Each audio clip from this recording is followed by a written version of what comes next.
Bonjour à tous. J'espère que tout le monde peut m'entendre comme il faut. Alors, je vous remercie de nous rejoindre aujourd'hui pour ce webinaire organisé par le partenariat MRV, CDKN et Ricardo AIA. Je me présente d'abord, je m'appelle Nicolas Asselin-Miller. Je travaille au sein du groupe Ricardo AIA, qui est un consultant international dans le domaine du développement durable. Je vais vous présenter une introduction au guide de préparation des INDC pour les pays moins avancés, les PMA, et les petits pays insulaires et en développement, les PEID. Le guide a été développé par CDKN et Ricardo AIA. À la fin, je vais aussi vous présenter quelques diapos sur les leçons qu'on a pu tirer des premières soumissions au INDC par les pays en voie de développement. Alors, ma collègue Emilia travaille en étroite collaboration avec plusieurs PMA afin de leur apporter un soutien dans leur préparation de INDC. Et à l'issue de ma présentation, Emilia et moi serons à votre disposition pour répondre à vos questions éventuelles. Et par la suite aussi, si vous avez des questions plus compliquées, on pourra vous répondre aussi par email. Donc, au cours de la présentation, je vous demande de taper vos questions dans le menu questions sur le webinaire que vous trouvez devant vous et on prendra note de vos questions pour les répondre à la fin.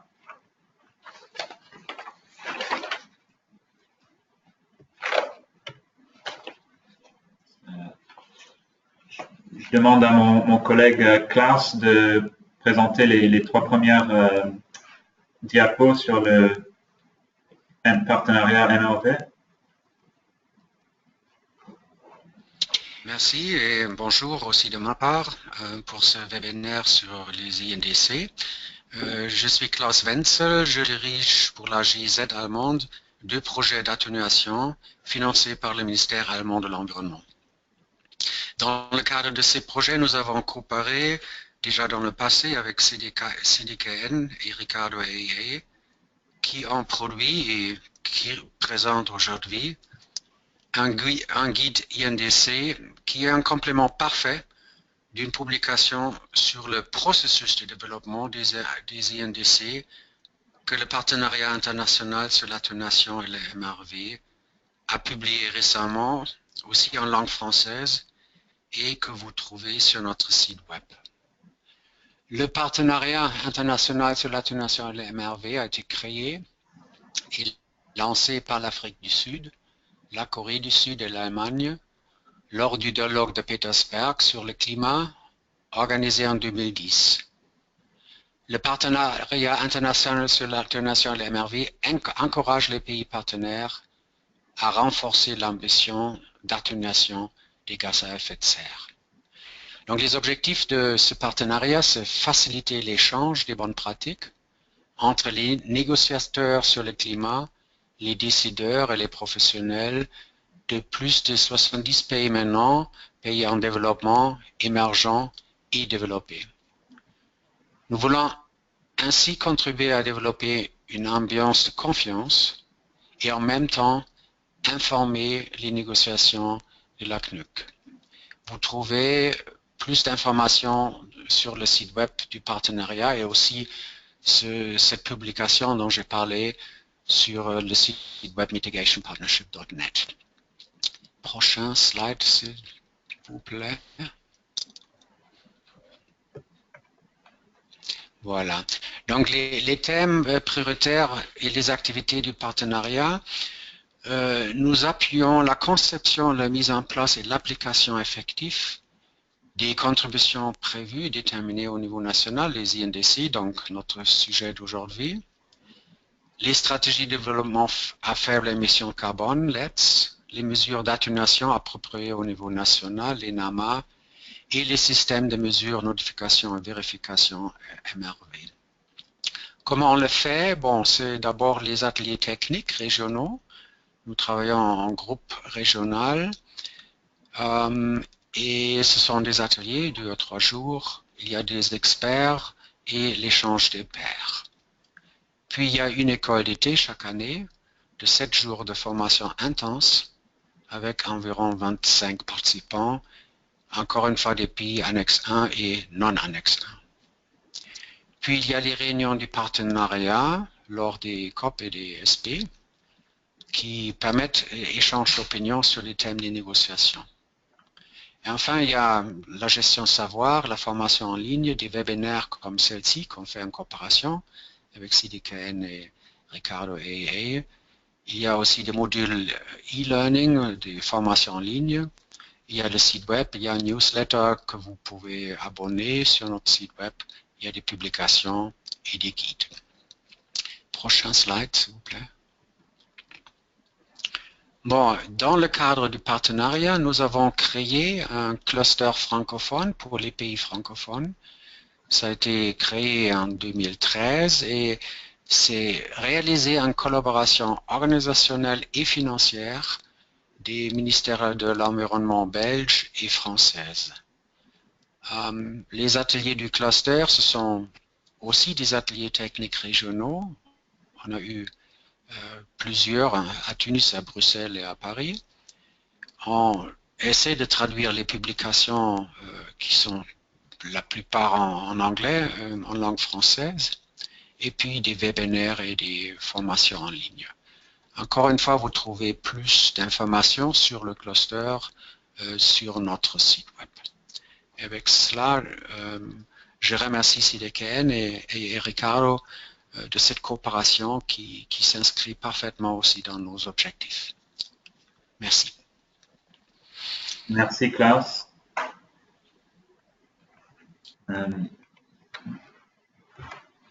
Voilà, bon. Alors, la première question qu'on se pose, c'est pourquoi un guide spécifique pour les PMA et PEID? Alors, premièrement, nous avons eu beaucoup d'intérêt auprès de nos clients pour lesquels nous supportons les soumissions INDC, mais plus particulièrement, les PMA et PEID ont des obstacles tout à fait différents à surmonter comparés aux pays les plus développés. Alors, spécifiquement, leurs émissions sont faibles sur la scène mondiale, mais ils recherchent des trajectoires de développement durable. Le besoin dominant est le développement économique et non pas la réduction de GES. Ils ont une capacité limitée pour exécuter leur INDC. Certaines de leurs contributions dépendent du niveau de soutien international et l'adaptation sera une partie majeure dans les INDC qui se trouvent, des PMA et PEID qui se trouvent souvent plus vulnérables au changement climatique. Il n'y a pas de modèle officiel de la part de la NUCC, et donc ce document modèle permet de guider les auteurs de INDC.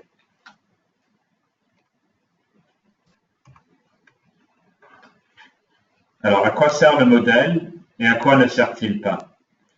Alors, premièrement, c'est un exemple pratique démontrant comment un INDC peut être structuré et certains éléments clés du contenu. Chaque section fait référence au texte pertinent dans l'appel de Lima pour l'action sur le climat et suggère les sources de données pour compléter la section. Le guide contient des exemples illustratifs démontrant comment le modèle peut être complété pour les PMA ainsi que les PEID. Et le guide vise à répondre à la vaste gamme d'approches considérées par les PMA et PEID dans la préparation de leur INDC.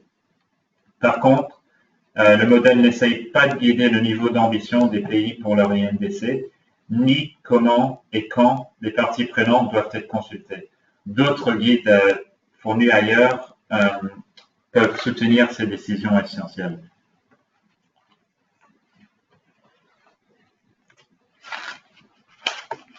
Comment le guide a-t-il été développé?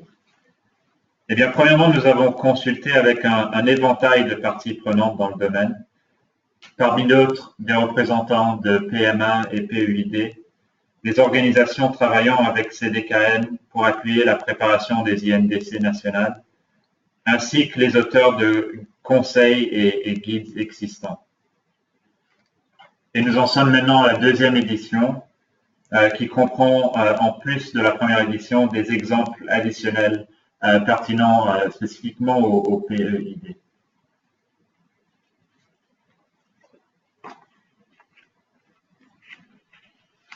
Cette diapo vous donne un aperçu du guide et les 5 sections principales, notamment le contexte national, qui est la première section, la mitigation, qui comprend 3 sous-sections sur les contributions nationales, les informations détaillées sur les contributions et la justification de l'équitabilité et l'ambition des contributions. La troisième section se traite de l'adaptation. Et les 2 dernières sections sont dédiées à la mise en œuvre, parce que l'ambition n'est rien sans la mise en œuvre. Premièrement, du point de vue national, le processus de planification peut supporter la mise en œuvre.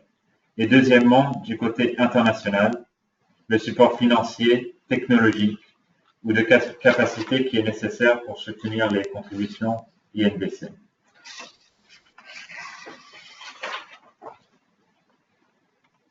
Alors, je vous ai donné une brève introduction au guide. Maintenant, je vais présenter les 5 sections du guide en un peu plus de profondeur au cours des prochaines 10 minutes. Bien sûr, le guide contient toutes les informations requises et je vous recommande de le lire si vous ne l'avez pas déjà fait. Il y a un lien Internet à la fin de la présentation qui vous emmènera au guide.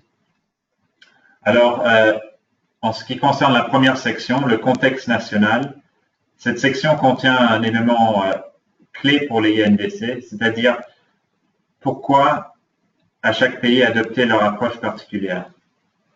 Alors, cette section doit fournir un aperçu du raisonnement derrière la stratégie choisie et comment elle cadre avec les priorités de développement national. Les sources de données principales peuvent comprendre, par exemple, les plans nationaux de développement, les stratégies de changement climatique, les communications nationales, ainsi de suite. Et certains de ces plans qui sont des sources de données devront être prolongés à la période 2025 ou 2030 pour être utiles comme source de données pour le guide INDC. Et en tant que contenu, ça peut comprendre premièrement une articulation du lien entre le changement climatique et les priorités nationales de développement. Ici, en raison du court délai avant la soumission au CCNUCC, il peut être utile de bien cadrer avec les initiatives existantes contre le changement climatique ou les plans de développement économique existants. Deuxièmement, une liste des secteurs prioritaires en faisant référence aux stratégies sectorielles nationales. Troisièmement, des promesses et engagements existants à propos du changement climatique. Et dernièrement, un résumé des points clés du INDC.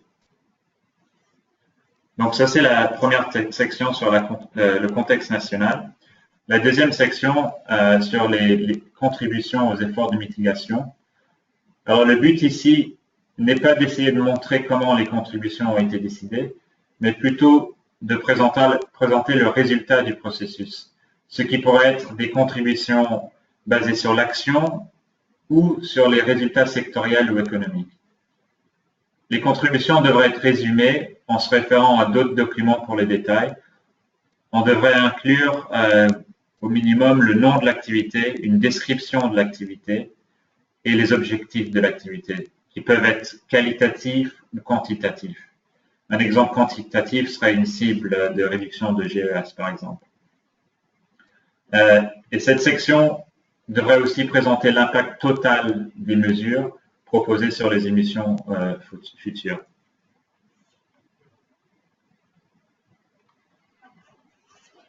Alors, la troisième section, information visant à renforcer la clarté, la transparence et la compréhension.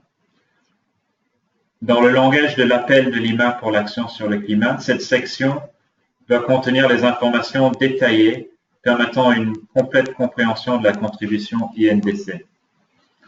Alors, le contenu peut comprendre des tableaux décrivant en détail les contributions basées sur action ou les contributions basées sur les résultats. L'objectif long terme peut aussi être inclus dans cette section, ou une indication de l'année record pour les GES, par exemple. Le guide même comprend plusieurs exemples de sources pour les données principales pour cette section. La troisième section s'agit de l'équitabilité et l'ambition. Alors, encore une fois, ici, c'est le langage provient de l'appel de Lima pour l'action sur le climat. Alors, cette section démontre en quoi les contributions présentées dans les sections précédentes sont jugées équitables et ambitieuses, en tenant compte de la situation particulière du pays et de l'objectif de la Convention énoncé à son article 2. Il n'y a pas de définition officielle de l'équitabilité ou de l'ambition, mais par contre, l'équitabilité demande une comparaison des émissions et contributions d'autres pays, alors que l'ambition démontre la différence entre ce qui serait possible et ce que le pays décide de contribuer. Donc, les circonstances nationales sont très importantes ici et doivent être considérées vis-à-vis l'équitabilité et l'ambition. Donc, bien sûr, l'équitabilité et l'ambition varient entre pays, mais chaque pays doit démontrer pourquoi ils pensent que leurs contributions sont justes et ambitieuses, en tenant compte, par exemple, des circonstances historiques, les circonstances nationales, par exemple, les tendances démographiques, des tendances des émissions et circonstances économiques, par exemple, un but pourrait être absolu ou par capita, pour permettre la croissance économique. Aussi la capacité nationale pour la mise en œuvre, et ainsi de suite.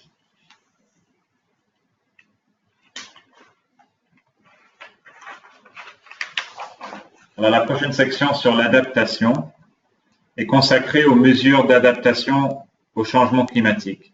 Alors, c'est une opportunité de décrire les priorités et mesures d'adaptation actuelles et futures, et aussi de faire référence au soutien financier ou technologique ou pour le développement des capacités qui sera nécessaire pour mettre en œuvre les mesures d'adaptation.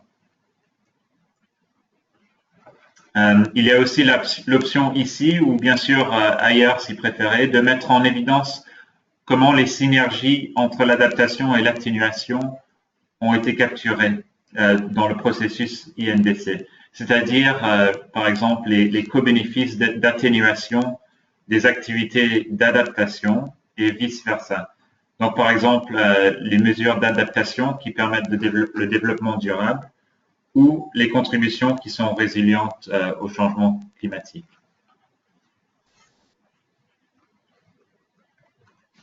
La quatrième section s'agit du processus de planification pour la mise en œuvre au niveau national. Alors ici, c'est important de savoir qu'un INDC qui démontre clairement un processus de planification bien développé pour la mise en œuvre, il sera pris beaucoup plus au sérieux. Il aura plus de chances de recevoir le support financier, technologique ou pour le développement des capacités, comparé à un INDC qui ne démontre aucun processus, ni législation politique ou structure institutionnelle pour la mise en œuvre. Donc, si ces éléments ne sont pas déjà bien développés, le INDC doit démontrer un engagement à les développer dans le futur proche.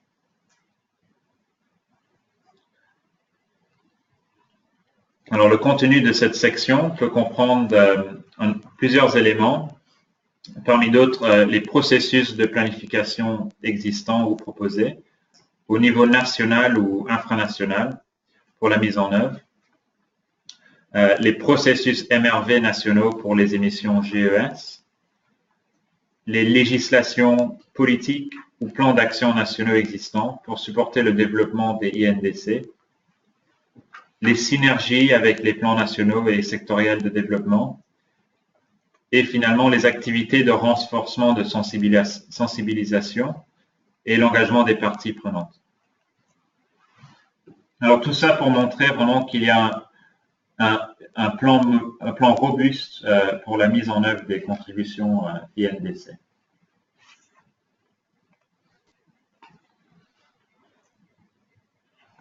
Je vous rappelle, si vous avez des questions, s'il vous plaît, est-ce que vous pouvez les taper dans la section chat sur le webinaire.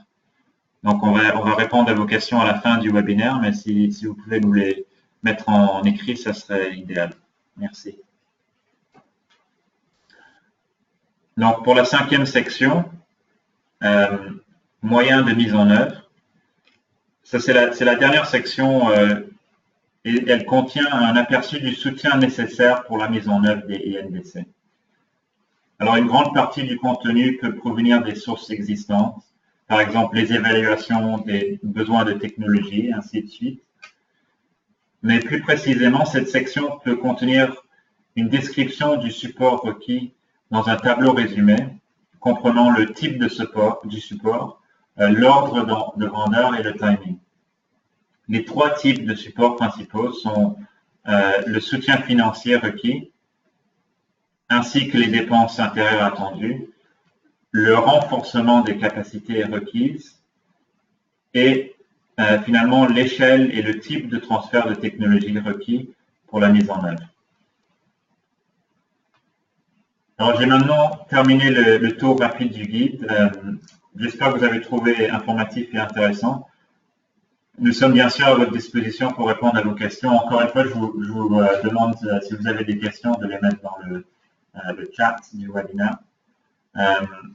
Et aussi, si vous avez des questions que vous voulez vous poser directement par après, vous trouverez nos adresses email à la fin de cette présentation. Donc, je vais maintenant brièvement vous parler des leçons tirées au cours de la préparation d'INDC que nous avons supporté. Comme pour tout rapport, alors la première leçon, elle est assez simple en fait. Comme pour tout rapport, il est essentiel d'avoir un plan pour la structure et le contenu dès le début. Alors, il y a un manque de spécificité dans l'appel de l'IMA pour l'action sur le climat, mais avec l'aide de soumissions précédentes d'INDC qui sont publiées à l'Internet et du guide CDKN pour la préparation d'INDC, il est possible quand même de formuler un plan précis pour le contenu et la structure du INDC dès le début. La deuxième leçon, c'est vraiment pour dire que la grande majorité de pays auront déjà de nombreuses sources de données et d'informations en soutien de la préparation de leur INDC. Quelques exemples sont affichés ici sur la diapo, sur la deuxième ligne. Donc les NC, les LED, les MAAN, les TNA et les NAP. Il est donc très important de se servir de ces ressources ainsi que de nouvelles analyses ciblées sur les thèmes clés pour faciliter la préparation des INDC. Donc, on n'a pas besoin de commencer au début. La troisième leçon, il est impératif de s'assurer du fort soutien auprès des parties prenantes dans la préparation, mais surtout dans la mise en œuvre des INDC. Il faut donc s'assurer qu'une distinction est faite entre l'engagement politique et technique afin que le contexte et les objectifs soient bien compris.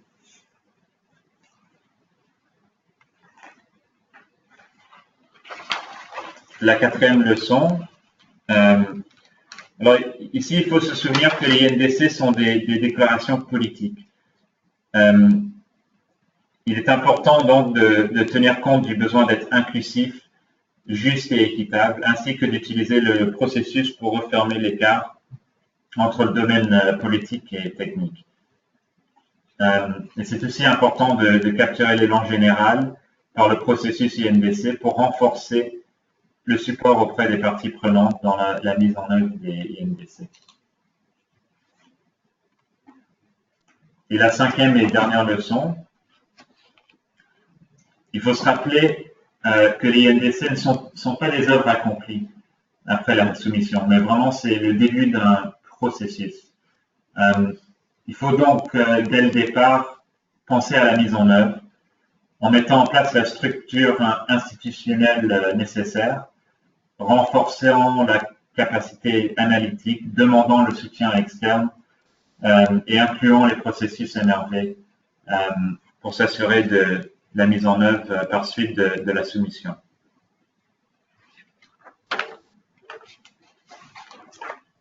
Alors, vous trouverez ici sur la dernière page des liens pour les guides en langue française, anglaise et espagnole, ainsi que les adresses e-mail des auteurs du guide.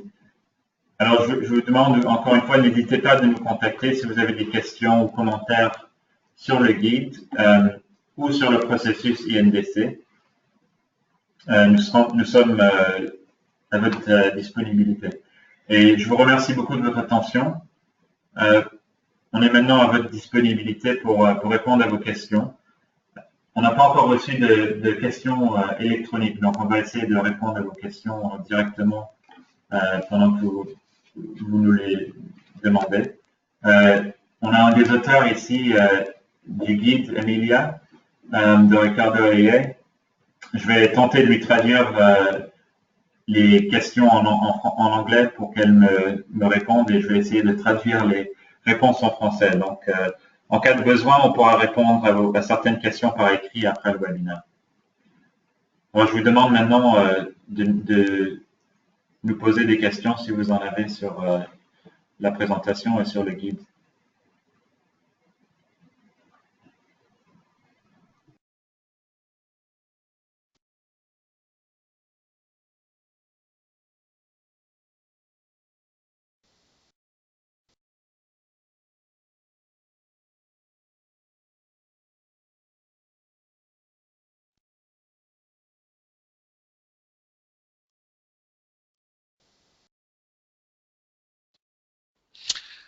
Peut-être juste, pas une question, mais une remarque de ma part, Klaus Wenzel, GIZ, encore une fois.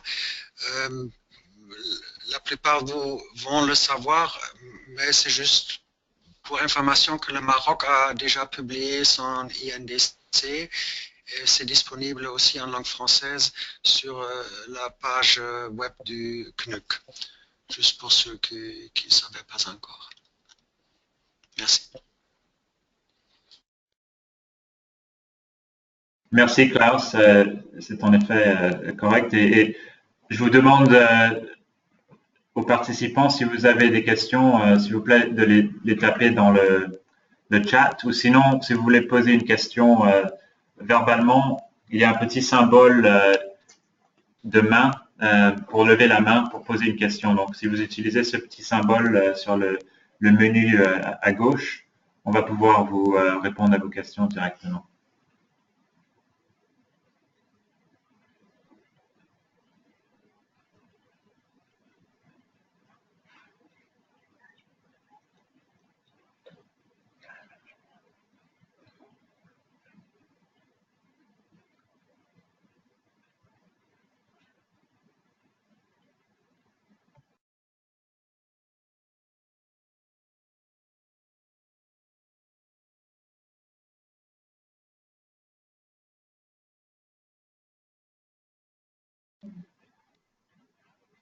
On va attendre encore 5 minutes pour voir si vous avez des questions que vous tapez soit dans la boîte chat ou sinon en utilisant le symbole pour lever la main. Si on n'a rien reçu après 5 minutes, on va vous demander de nous envoyer vos questions par email. Et les adresses email sont sur la diapo qui est sur votre écran en ce moment. Donc, s'il vous plaît, si vous avez des questions, soit vous pouvez nous les poser maintenant ou par email par après.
Bon, merci. On a reçu plusieurs questions.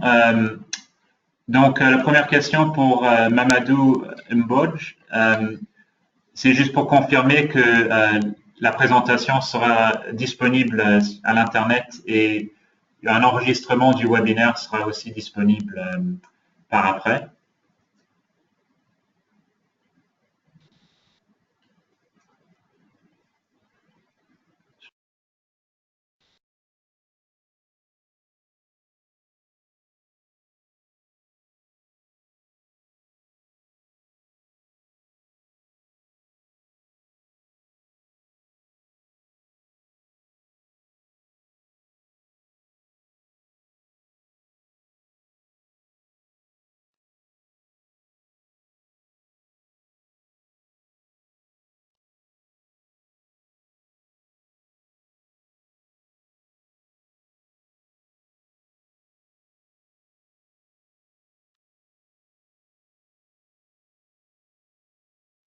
Alors, deuxième question de Jawad Mamdi.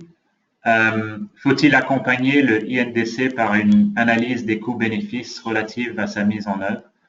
Alors, en fait, il n'y a pas de guide officiel pour le contenu des INDC.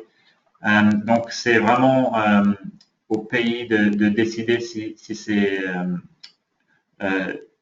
une bonne idée d'inclure les coûts-bénéfices. Ça peut être utile dans certaines circonstances, mais il n'y a pas de guidance officielle là-dessus.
Alors, la prochaine question de Mohamed Amimour de l'Algérie. Comment s'intègre la synergie atténuation-adaptation dans le rapport? Est-ce que ces synergies doivent être systématiques dans le rapport? Alors premièrement, c'est recommandé que dans la section adaptation,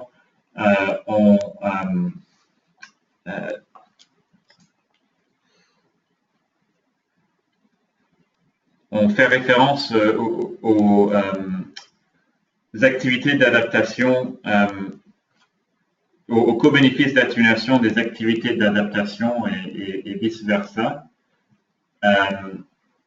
Mais ce n'est pas nécessaire de systématiquement faire la référence dans toutes les sections. C'est vraiment, la priorité doit être dans la section d'adaptation.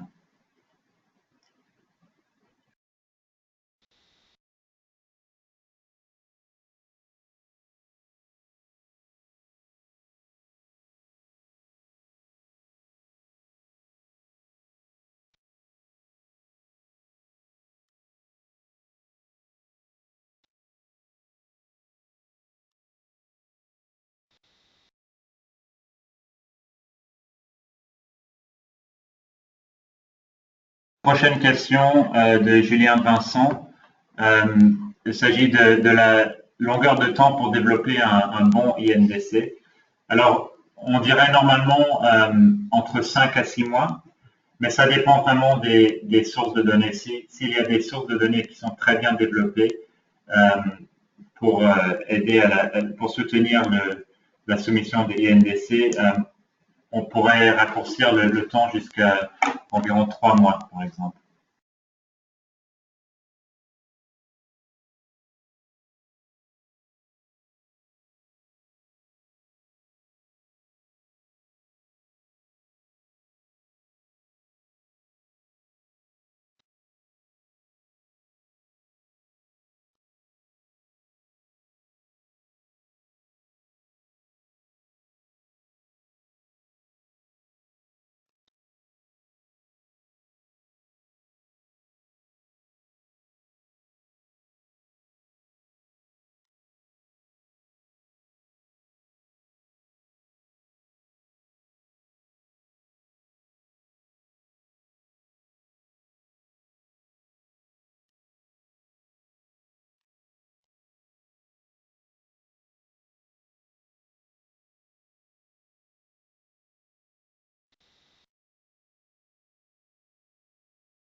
Donc, la prochaine question de Abdou Diop. Est-ce qu'il y a une instance pour la validation technique du document? Alors, il n'y a pas de validation officielle du CCNUCC, mais le CCNUCC vont produire un rapport qui va contenir tous les INDC des pays qui ont déjà fait leur soumission le 1er novembre. Et dans ce rapport, ils vont rajouter les impacts de tous les INDC. C'est sûr qu'une fois aux négociations à Paris, il y aura plus de validations techniques requises que dans les INDC même.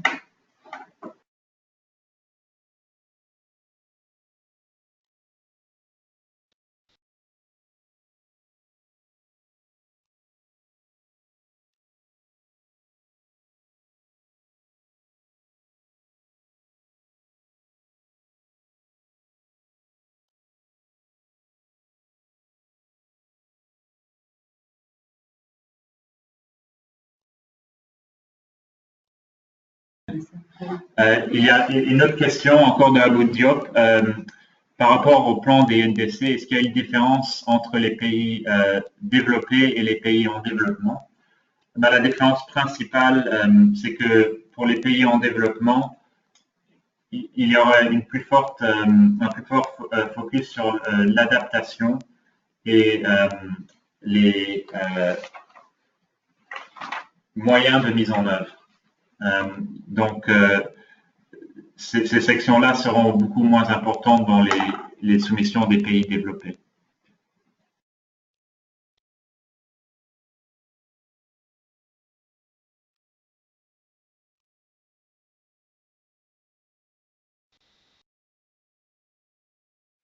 Une autre question de Samir Hamous. Quelle sera la taille optimale d'un document INDC? Donc, c'est vraiment des documents qui sont assez courts. Vous pouvez aller voir les exemples déjà qui ont été soumis. Mais on dirait entre 5 et 12 pages environ. C'est des documents brefs, mais il faut faire référence aux sources de données. Donc, au lieu de répéter beaucoup des informations qui sont dans les sources de données, on peut faire référence pour garder la brièveté du document INDC.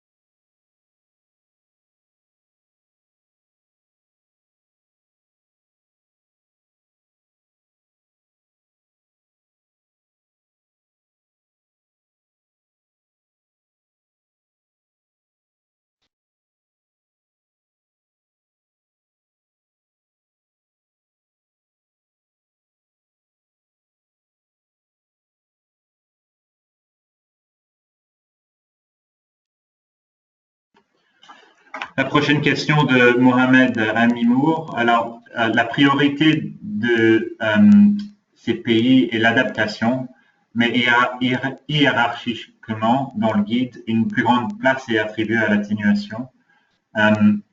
Alors, ce que le guide remonte, c'est vraiment juste un guide, et c'est sûr que dans certains pays, l'adaptation sera plus importante que les mesures d'atténuation. Et donc, il est possible de faire référence, par exemple, à l'adaptation dans la section atténuation et aussi de changer l'ordre pour montrer l'importance de l'adaptation dans ces pays.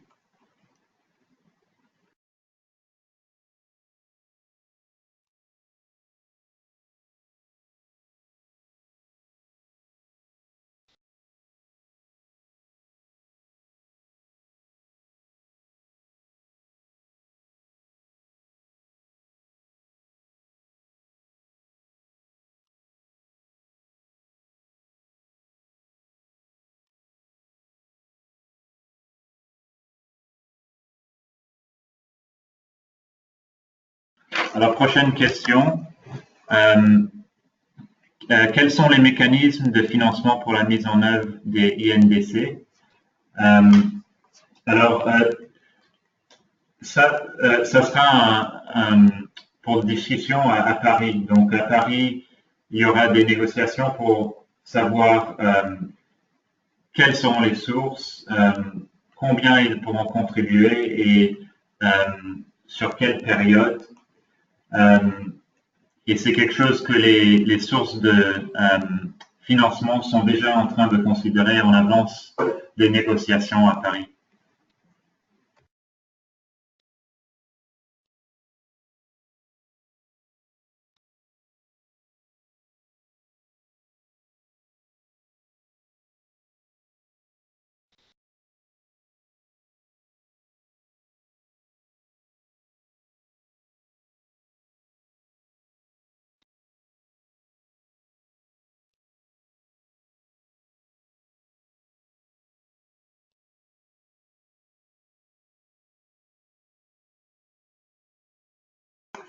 On a une question de Thomas Gramig, mais malheureusement, on a des difficultés à comprendre exactement la question. Donc, si vous pourriez peut-être retaper la question, on va essayer de la répondre.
Si vous permettez, j'aimerais ajouter quelque chose pour les moyens de mise en œuvre. Peut-être la question, c'était pas seulement centrée sur la question de Paris et que les donateurs vont, les pays industrialisés, et quels moyens ils vont mettre en œuvre, mais aussi de mettre dans le INDC, comme le Maroc l'avait fait, une partie nationale, c'est-à-dire sans condition, et une partie avec conditions de soutien extérieur. Donc, de spécifier combien de moyens seront mis en place par des sources nationales, soit budget, soit secteur privé, soit d'autres, et de distinguer clairement aussi ce qu'on attend de l'extérieur, donc source bailleur ou partenaire.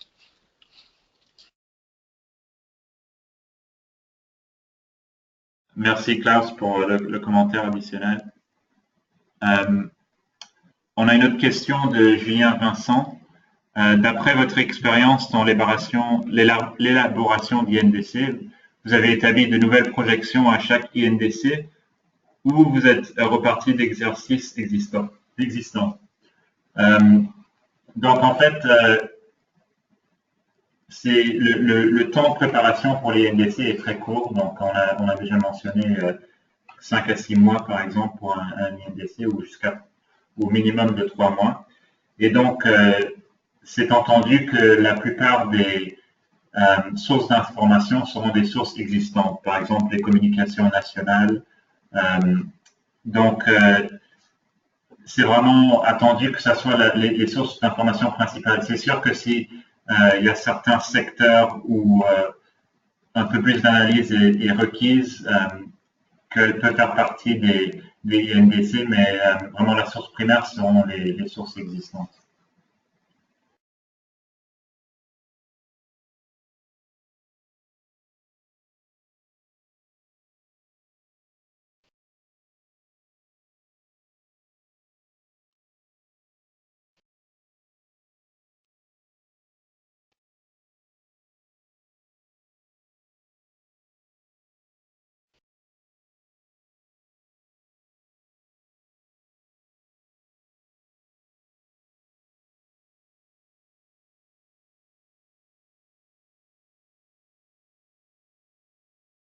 Et juste pour rajouter à la réponse à cette question, des INDC à base d'actions peuvent simplement référer à des politiques ou projets clés, par exemple les NAMA et ainsi de suite, plutôt que des actions qui seront à travers l'économie. Donc, ça peut être vraiment très simple pour les pays les moins développés.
On a une autre question de Mohamed Animour. Quelle serait la force et la faiblesse de ce modèle face aux autres modèles, par exemple ceux de Ecofis et WRI?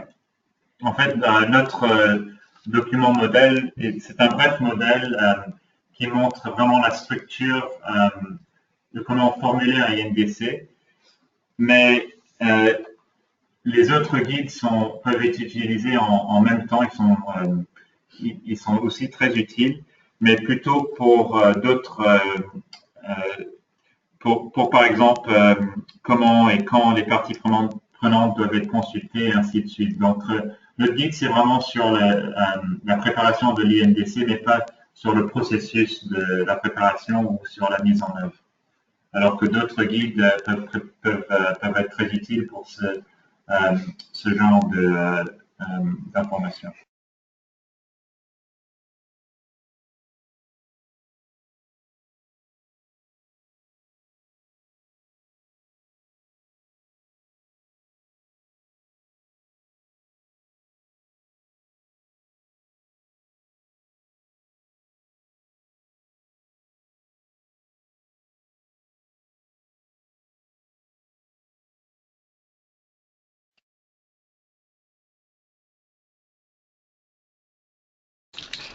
là aussi, j'aimerais ajouter le, le guide de CDKN et Ricardo et c'est très utile pour le texte même du line d'ici. Mais là, certainement ne suffit pas s'il y a quelques personnes qui produisent le texte sans, sans concerter tous les acteurs nécessaires là-dessus. Donc, les autres guides, ils donnent un aperçu sur tous les processus dès le début jusqu'à la fin. Donc, les textes sont très complémentaires. Merci. Merci, Klaus. On a une autre question sur les moyens de mise en œuvre. Alors, la question, c'est quelles sont les potentielles sources de financement pour les pays en voie de développement? Alors, en fait, ce qu'on recommande ici, c'est que dans la section moyens de mise en œuvre, on prépare un tableau résumé qui montre toutes les demandes financières pour le soutien financier externe, mais idéalement, comme est montré dans le guide, sur la page 25 du guide, on montrerait un budget national de contribution à côté du support ou du soutien demandé externellement. Donc, c'est-à-dire essayer de montrer que ça sera plus crédible si le pays est capable de contribuer au moins une portion de la demande de financement extérieur. En tant que les sources de finances, il y a un nombre de sources qui sont référencées dans le guide même, mais on aura beaucoup plus de clarté là-dessus une fois que les négociations à Paris seront complètes.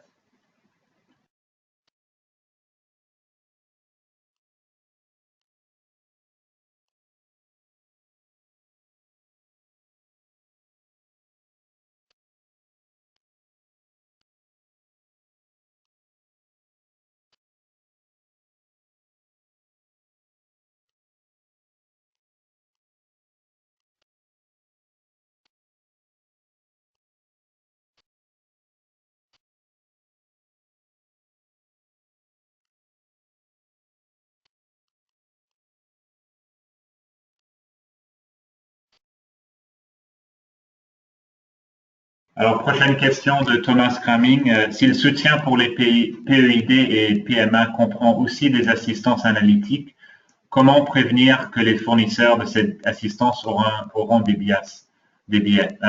Donc, c'est sûr que c'est un problème potentiel pour le financement externe, mais en fait, ce n'est pas quelque chose que le guide essaye de résoudre.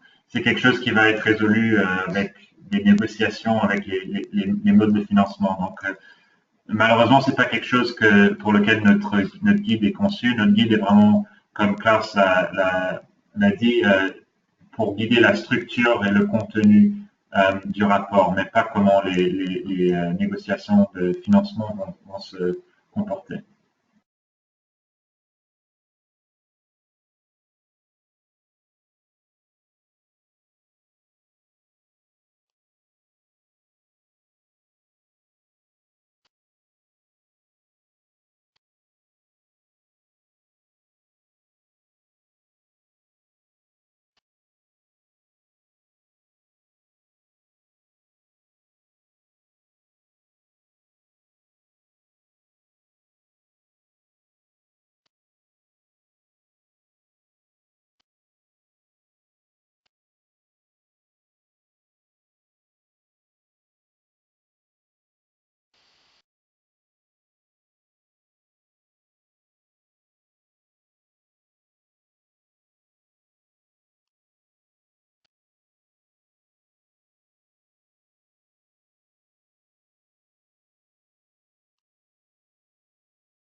Alors, prochaine question. Quels sont les dispositifs pour le suivi de la mise en œuvre de INDC? Quels sont les critères d'éligibilité de INDC et comment trouver la synergie entre le INDC et les stratégies nationales ayant trait au développement durable?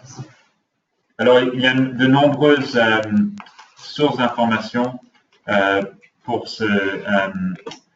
le suivi de la mise en œuvre. Premièrement, on ferait référence au MRV, qui est très important, mais surtout aux inventaires des GES, qui est probablement la méthode la plus importante. Si un pays n'a pas d'inventaire de GES déjà en place, on peut inclure dans la section 5 sur moyens de mise en œuvre une demande pour le transfert de capacité pour essayer de développer l'inventaire des GES. Donc, on dirait que les MRV et le GES, l'inventaire des GES seront les deux sources les plus importantes là-dessus.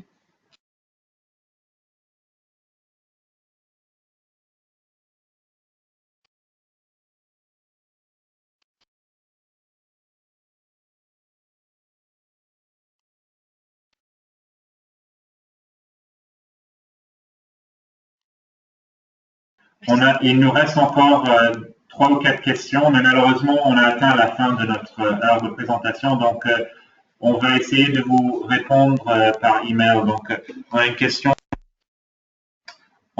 surtout plusieurs questions de Samir Amous.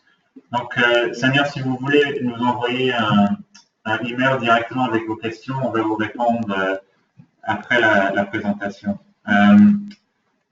J'ai aussi remarqué que l'adresse email de Chris Dodwell n'est pas bien, il y a une erreur dedans, donc je vais vous la retaper ici dans le système de messagerie.